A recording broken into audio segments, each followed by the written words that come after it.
Engineer Ezra, Mheshimiwa Waitara.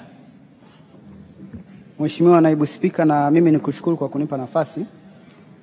Lakini kipekee nianze kwa kumpongeza sana Mheshimiwa Waziri na timu yake kwa kazi kubwa ambayo wameifanya, hotuba nzuri inayovutia, haichoshi kusikiliza. Kwa kweli hatukutamani utoke, kwa sababu ya muda tu ndio imebidi iwe hivyo. Nikupongeze wewe, Katibu Mkuu, Naibu Waziri na watendaji wote wa wizara kwa kazi kubwa mlioifanya. Na kwa niaba ya wanabiharamulo nisimame hapa kuleta shukrani za kipekee kwa Mheshimiwa Dr. Samia Suluhu Hassan, Rais wa Jamhuri ya Muungano wa Tanzania, kwa upendo mkubwa ambao ametuonyesha na hususan kwenye sekta hii ya maji.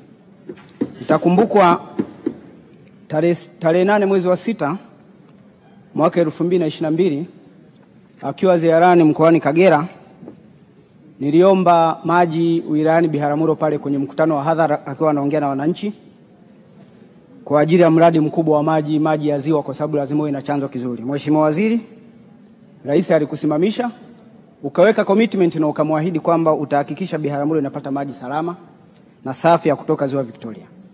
Kwa kweli kitendo hiki ulichokifanya wewe kwa commitment yako na timu yako, lazima niwapongeze na niwashukuru, kwa sababu kwa taarifa nilizonazo mpaka sasa financing agreement imeshamalizika. Nadhani tunasubiri approve ya baraza la mawaziri la serikali ya Hungary ili hatimaye utekelezaji wa mradi huu uanze. Ni mradi mkubwa wenye thamani ya zaidi ya dola milioni 55.1 ambayo kwa shilingi kwa rate ya sasa ni zaidi ya bilioni 150. Hatukuwahi kupata mradi huu, kwa hiyo tukushukuru sana Mheshimiwa Waziri kwa commitment hii, lakini salamu hizi zifikisha kwa Mheshimiwa Rais kwa kazi kubwa iliyofanyika.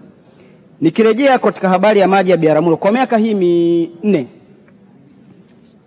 kwa upande wa RUWASA tumetekeleza miradi zaidi ya 20 kwenye vijiji 34 yenye thamani ya bilioni 8.8, lakini tuna miradi mingine ya bilioni 5 almost 0.01 inaendelea.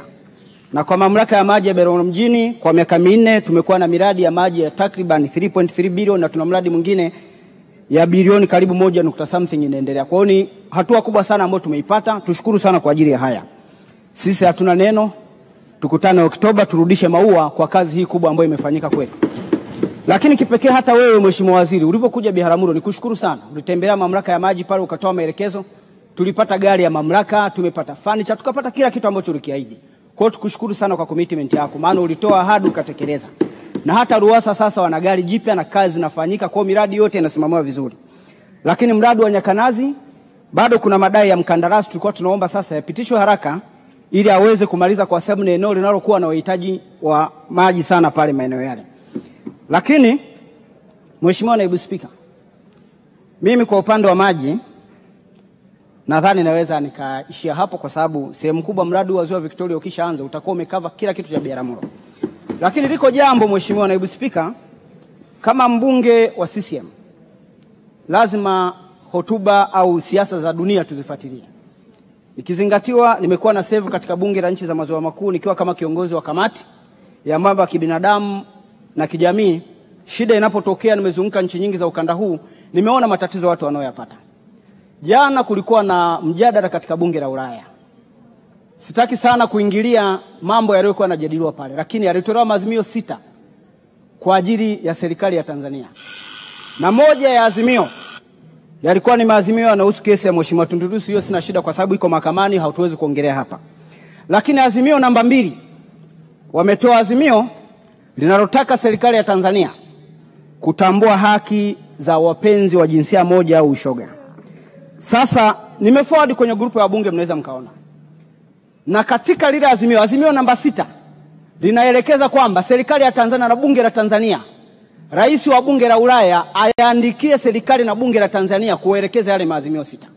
Kwangu mimi nimeona ni dharau kwa nchi yetu, ni dharau kwa Mungu ambaye anaabudiwa katika nchi hii, kwa sababu bunge hili kila siku asubuhi tumekuwa tunaanza na maombi.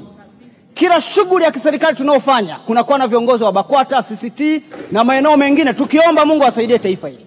Hatujafikia hatua hii ya kudharaulika kiasi hiki tuandikiwe na watu sasa kwamba tutambue haki za mashoga. This is insubordination kwa taifa hili.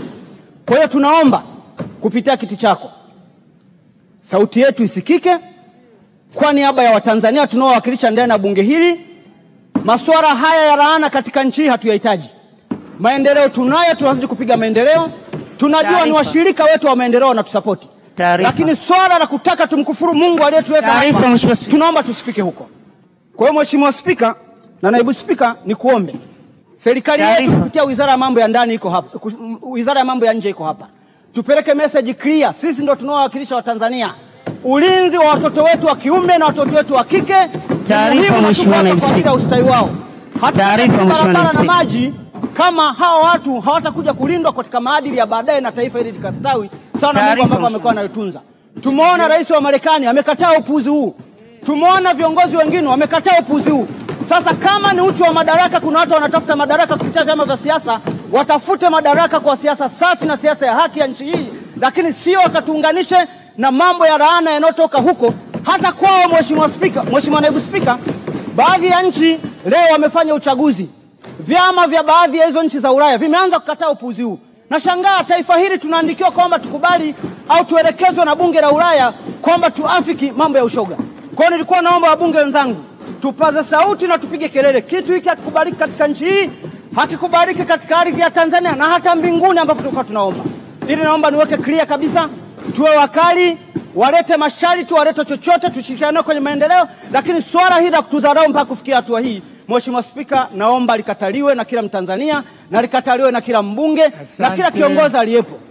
Mimi baada ya haya naomba kutoa hoja, naomba kuwakilisha na naunga mkono hoja Mheshimiwa Spika. Asante Mheshimiwa Waitara.